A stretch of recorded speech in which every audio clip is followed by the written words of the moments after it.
Alright, good morning everyone. Say hi, Toothless.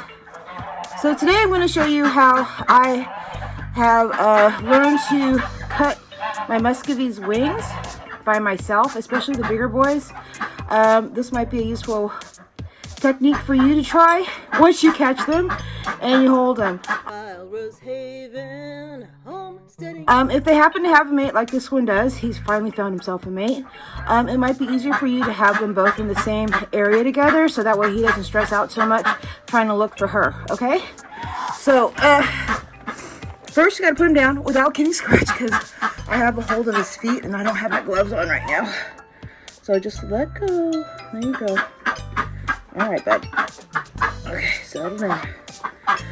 Okay, and then what you can do once you have them down is that you can just set your knee on their back like so, and just try not to emote any type of nervousness, because it translates into them.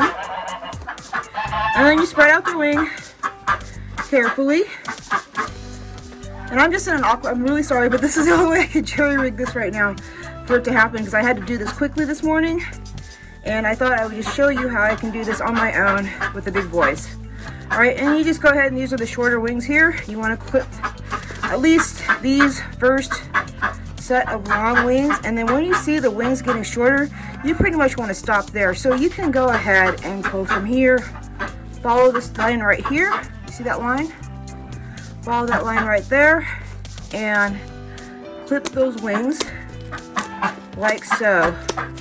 These guys just finished their molt, so their new flight wings came in, and it was time to clip their wings, and that's it.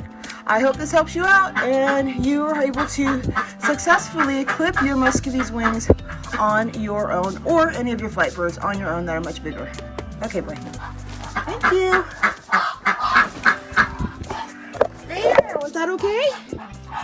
Yeah? All right. Good job, you guys. Y'all come back to